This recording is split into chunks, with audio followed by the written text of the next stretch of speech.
Hi everyone, आज हम पढ़ेंगे ट्राइस डेटा स्ट्रक्चर के बारे में। यूजुअली मैंने देखा है कि लोग इस डेटा स्ट्रक्चर से बहुत ज़्यादा डरते हैं, बट ये one of the simplest data structure है। एंड अगर आप इस वीडियो को ध्यान से देखेंगे तो ये डेटा स्ट्रक्चर आपको ईजिली समझ आ जाएगा। ओके एंड ये बहुत इंपॉर्टेंट डेटा स्ट्रक्चर है बिकॉज इस पे बेस बहुत सारे क्वेश्चंस इंटरव्यूज में पूछे जाते हैं। तो यहाँ पर मान लीजिए ये सारे वर्ड्स जो है वो आपकी डिक्शनरी को कॉन्स्टिट्यूट करते हैं। दैट मीन्स आपकी डिक्शनरी में ये सारे वर्ड्स प्रेजेंट है। तो यूजुअली हम डिक्शनरी के सारे वर्ड्स को कैसे स्टोर कर सकते हैं, या तो एक वेक्टर में आप इन सारे वर्ड्स को स्टोर कर लीजिए, राइट। अगर आप एक वेक्टर में इन सारे वर्ड्स को स्टोर करते हैं एंड इन फ्यूचर कोई आपसे पूछता है कि ये वर्ड एंड वर्ड आपकी डिक्शनरी में एग्जिस्ट करता है या नहीं करता है, तो आप क्या करोगे, आप स्टार्टिंग से एक एक वर्ड को चेक करोगे। ठीक है, एक वर्ड पहले वर्ड पे जाओगे एंड पे, फिर उसका हर एक लेटर एंड का हर एक लेटर इस वाले लेटर से मैच करोगे कि ये सेम वर्ड कॉन्स्टिट्यूट कर रहा है या नहीं कर रहा है, राइट। अगर नहीं कर रहा होगा तो आप नेक्स्ट वर्ड पे जाओगे। ठीक है, और अगर नेक्स्ट वर्ड आपको मिल गया तो आप क्या कह दोगे कि यस ये जो वर्ड है वो मेरी डिक्शनरी में प्रेजेंट है। अगर नहीं मिला तो आप क्या करोगे, नेक्स्ट लेटर पे जाओगे एंड सो ऑन चेक करते रहोगे, राइट। तो यहाँ पर अगर इस वर्ड की साइज है n और इस पूरी डिक्शनरी में नंबर ऑफ वर्ड्स है m, तो आपको दिख रहा है आपकी वर्स्ट केस में टाइम कॉम्प्लेक्सिटी क्या हो जाएगी, m इंटू n आपकी क्या हो जाएगी वर्स्ट केस में टाइम कॉम्प्लेक्सिटी, क्योंकि आप हर m वर्ड्स के लिए n number of times n number of characters क्या करोगे, चेक करोगे, करेक्ट। अब मान लीजिए ये m जो है ये बहुत ज्यादा है, क्योंकि यूजुअली जो डिक्शनरी में नंबर ऑफ वर्ड्स होते हैं वो बहुत ज्यादा होते हैं, राइट। तो ये m यूजुअली क्या होता है, बहुत ज्यादा होता है, राइट। तो ये जो अप्रोच है ये ऑप्टिमल अप्रोच बिल्कुल भी नहीं है, राइट। तो इसी के लिए हम क्या यूज करते हैं, ट्राइस डेटा स्ट्रक्चर यूज करते हैं। To store all the words of a dictionary we can sometimes use trie data structure. तो कैसे हम सारे वर्ड्स को ट्राई डेटा स्ट्रक्चर में स्टोर करते हैं, let us see. Trie data structure जो है वो similar to tree data structure है, बट लेट अस सी कि हाउ इट इज डिफरेंट। ठीक है, तो यहाँ पर एक आपके पास रूट नोड गिवन होता है। ठीक है, यहाँ पर आपके पास एक रूट नोड है। ठीक है, इसकी वैल्यू क्या है, नल। अब इसके बाद क्या होता है, रूट नोड आपने बना लिया, उसके बाद आपको पहला वर्ड स्टोर करना है अपनी डिक्शनरी में। ठीक है, तो आप इस रूट नोड से ही सारे वर्ड्स को स्टोर करोगे। ठीक है, तो पहला वर्ड आपका क्या है, एंट। ठीक है, तो आप एंट को किस तरीके से स्टोर करोगे, एंट के 3 लेटर्स हैं। ठीक है, ANT, तो हर एक लेटर को हर एक नोड मानोगे। ठीक है, हर एक लेटर के करस्पॉन्डिंग एक नया नोड होगा। तो इसके नीचे आप एक नोड बना दोगे A का, उसके नीचे आप एक नोड बना दोगे n का, और उसके नीचे आप एक नोड बना दोगे t का। ठीक है, तो ये आपका क्या हो गया, ANT वर्ड स्टोर हो गया। ठीक है, अब आपको नेक्स्ट वर्ड कौन सा स्टोर करना है, एंड। तो आप क्या करोगे, अगेन नल के नीचे जाओगे and A and D, and में भी 3 लेटर्स है, तो आप फिर से 3 लेटर्स बना सकते हो, राइट। कुछ इस तरीके से A स्टोर कर लिया, N स्टोर कर लिया एंड देन D स्टोर कर लिया। ठीक है, बट यहाँ पर आप एक चीज नोट कर सकते हो कि आपके नल नोड के बाद यहाँ पर भी ए है और यहाँ पर भी ए है।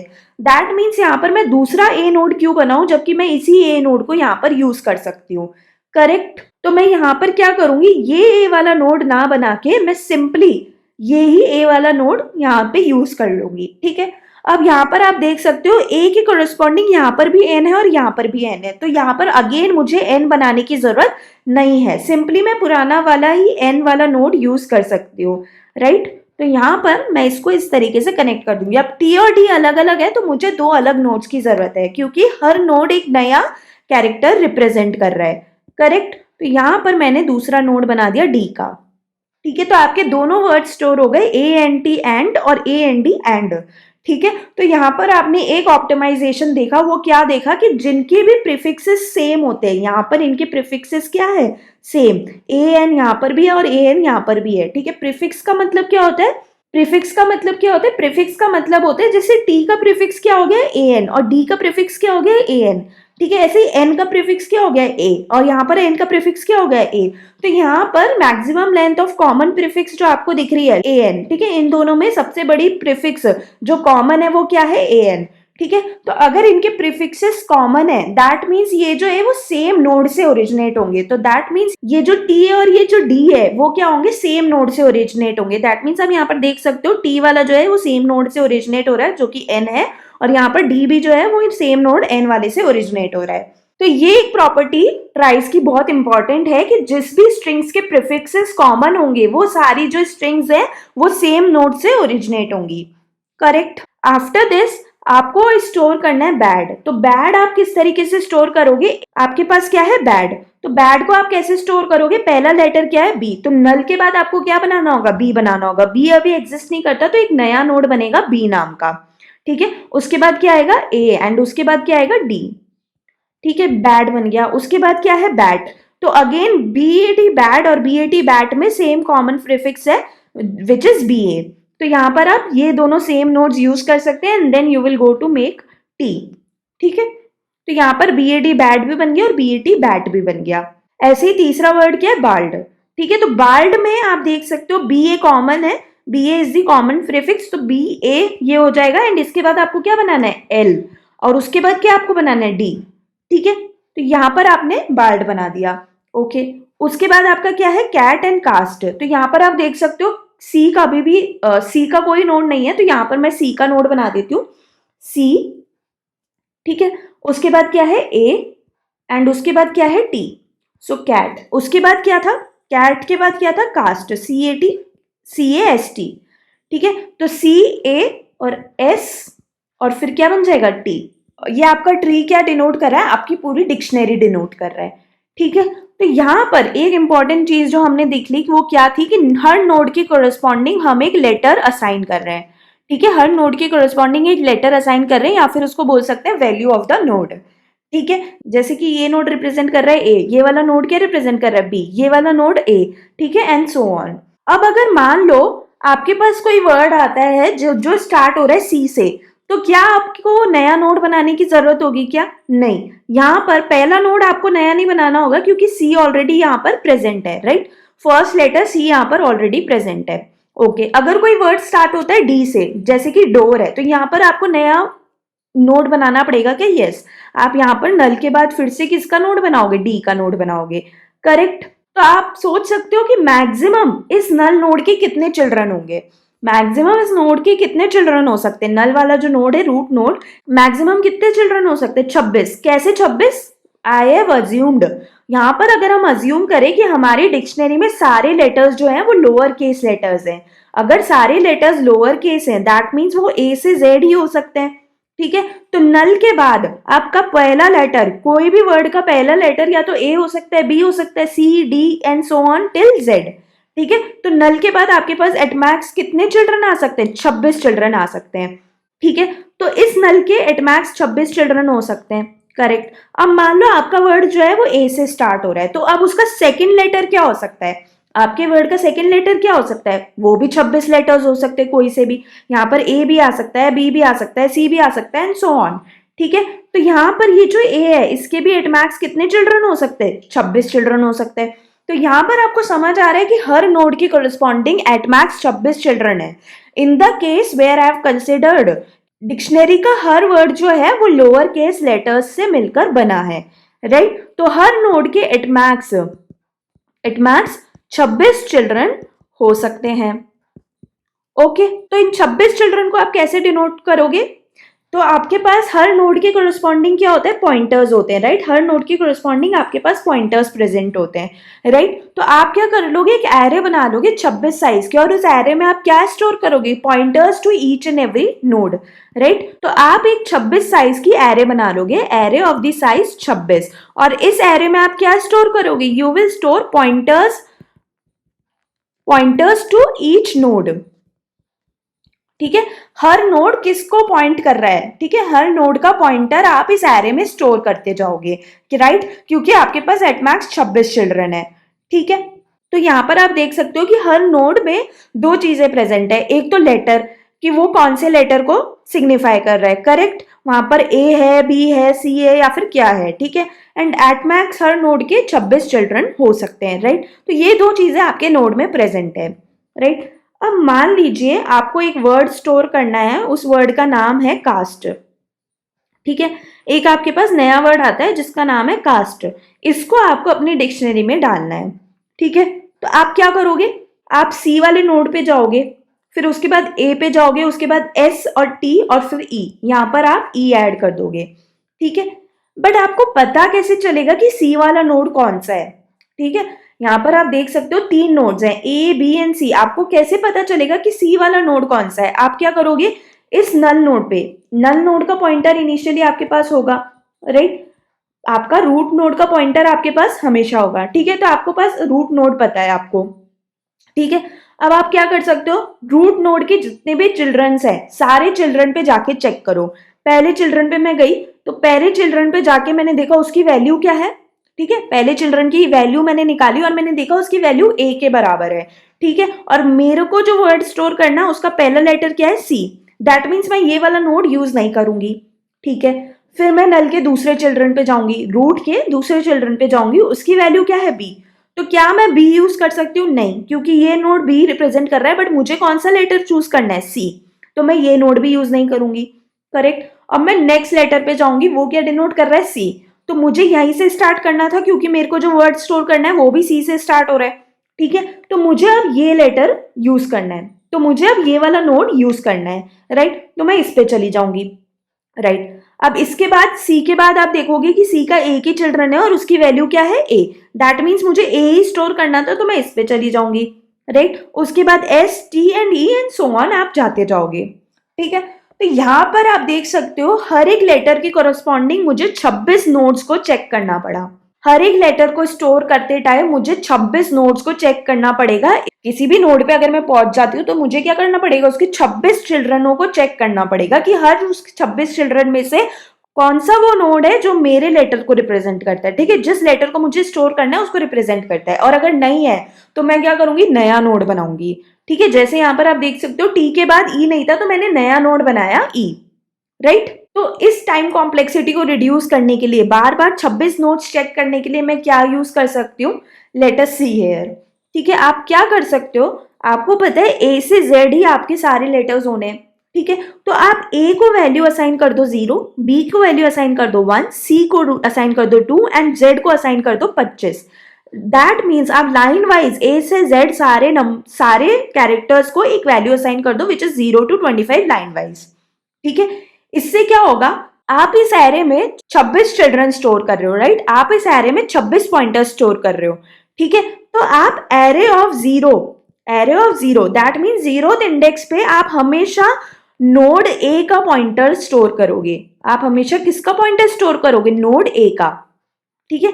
एरे ऑफ 1 में आप हमेशा नोड बी का पॉइंटर स्टोर करोगे, ठीक है?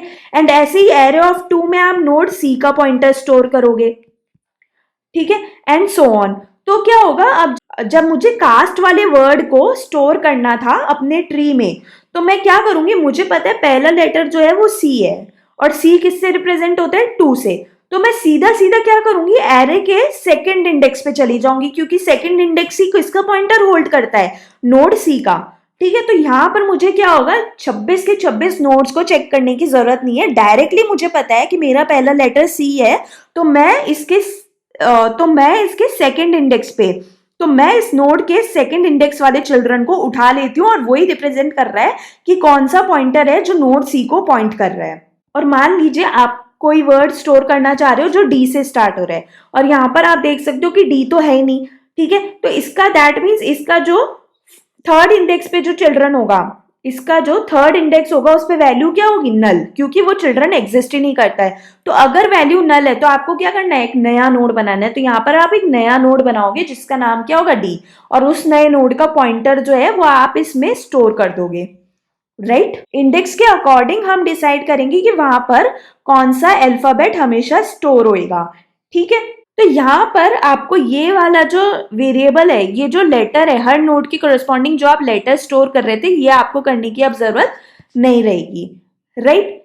क्योंकि आपको हम हमेशा पता रहेगा, राइट, कि मैं इसके 0th इंडेक्स पे जा रहा हूँ, दैट मीन्स इसका जो 0th इंडेक्स वाला जो नोड है जिसपे मैं जा रहा हूँ उसकी वैल्यू ए ही होने वाली है, ठीक है? अगर मैं इसके फर्स्ट नोड वाले चिल्ड्रन पे जा रहा हूँ, अगर मैं इसके फर्स्ट इंडेक्स वाले चिल्ड्रन पे जा रहा हूँ, तो मुझे पता है कि उसकी वैल्यू बी है। तो यहाँ पर हर नोड के करस्पॉन्डिंग इसकी कोई महत्वता नहीं रह जाएगी। तो यहाँ से हम ये वैल्यू हटा देंगे, ओके? तो हर नोड के करस्पॉन्डिंग आपको दिख गया कि हमने एटमैक्स 2 चिल्ड्रन स्टोर किए हैं, और उसके लिए एटमैक्स 26 चिल्ड्रन स्टोर किए हैं, एंड उसके लिए हमने एक एरे बना दी, और एरे के अंदर हर एलिमेंट क्या स्टोर करता है, pointer to each and every node.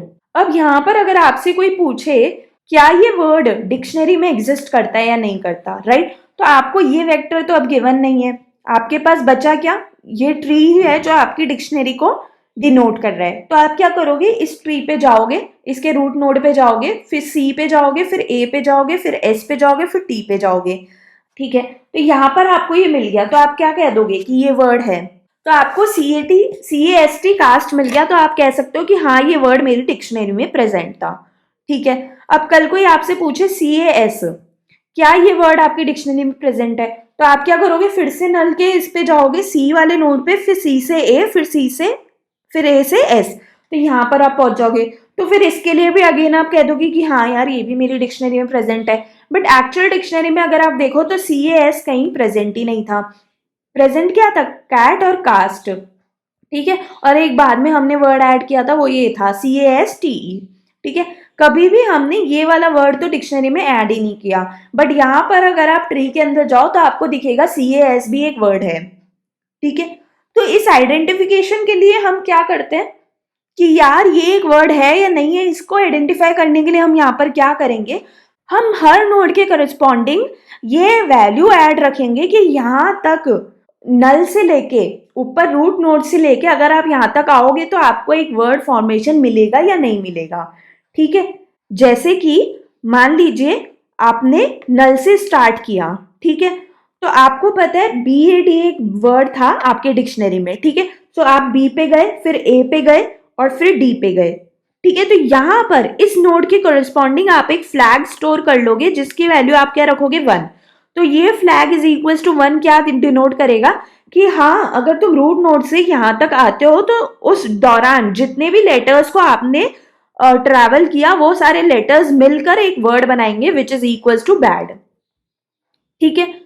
अब अगर आप इसमें वापस जाओ तो B तक अगर आप पहुंचते हो, यहां तक अगर आप पहुंचते हो तो कोई लेटर नहीं बन रहा है, राइट। तो यहां पर फ्लैग की वैल्यू क्या रहेगी, 0, ठीक है। इसके बाद नीचे आओगे BA बन गया, ठीक है। रूट से स्टार्ट किया तो आपके पास B मिला, फिर A मिला, तो BA बन गया। बट BA जो वर्ड है वो आपके डिक्शनरी में एग्जिस्ट नहीं करता है, तो यहां पर भी फ्लैग की वैल्यू क्या रहेगी, 0, ठीक है।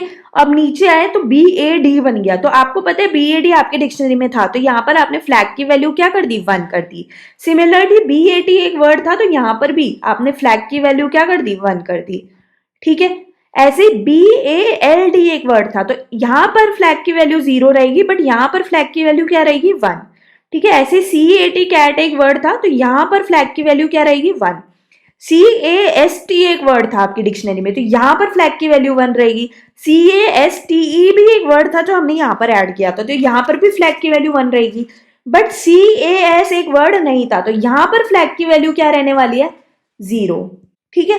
तो जब आप CAS को चेक करोगे कि ये मेरी डिक्शनरी में एग्जिस्ट करता है या नहीं करता है, तो आप क्या करोगे, रूट नोड से स्टार्ट करके C पे जाओगे, फिर A पे जाओगे, फिर S पे जाओगे, ठीक है। तो ये पूरा वर्ड एंड हो गया। बट आप यहाँ पर चेक करोगे कि एस का फ्लैग 0 है या 1 है। अगर 1 है दैट मीन्स जो वर्ड फॉर्म हुआ है वो डिक्शनरी में एग्जिस्ट करता है। अगर नहीं है दैट मीन्स जो फ्लैग की वैल्यू है वो क्या है, 0, दैट मीन्स उससे एक वर्ड नहीं बन रहा है, करेक्ट। तो यहाँ पर हर नोड के कोरिस्पॉन्डिंग आपने एक वैल्यू और क्या स्टोर करी है, फ्लैग की वैल्यू विच कैन बी 0 या फिर 1, जो ये डिनोट कर रही है कि रूट नोड से यहाँ तक आने के लिए जितने भी लेटर्स आपने ट्रैवल किए उन सबसे मिलके एक वर्ड बना या नहीं बना। तो यहाँ पर आपको दो चीजें मिल गई नोड के कोरिस्पॉन्डिंग, एक आपका फ्लैग और उसके 26 चिल्ड्रन की एरे, ठीक है। तो आपको यहाँ पर मैं समझा देती हूँ कि ट्राई नोड डेटा स्ट्रक्चर कैसे होता है, ठीक है। इन C++ will write struct try node. सबसे पहले तो मैं फ्लैग स्टोर कर लेती हूँ। तो फ्लैग क्या है, बूलियन वैल्यू रखता है, ठीक है, 0 या फिर 1। तो बूलियन फ्लैग को एक अच्छा नाम मैं क्या दे सकती हूँ, इज एंड ऑफ वर्ड। क्यों मैंने इसको ये नाम दिया, क्योंकि आपको पता है ये क्या डिनोट कर रहा है कि यहां तक एक वर्ड एंड हो रहा है या नहीं हो रहा है, राइट। जहां पर भी वर्ड एंड हो रहा है वहीं पर ही फ्लैग की वैल्यू क्या है, 1 के बराबर है, राइट। तो इसलिए इसका नाम मैंने क्या दे दिया, is end of word, and इसकी बाय डिफॉल्ट वैल्यू मैं क्या रख देती हूँ, फॉल्स, करेक्ट। इसके बाद आप क्या कर सकते हो, इसके बाद आपको पता है हर नोड की कोरिस्पॉन्डिंग 26 चिल्ड्रन की एरे है, ठीक है। तो यहां पर मैं चिल्ड्रन की एरे बना देती हूँ, 26 उसकी साइज है।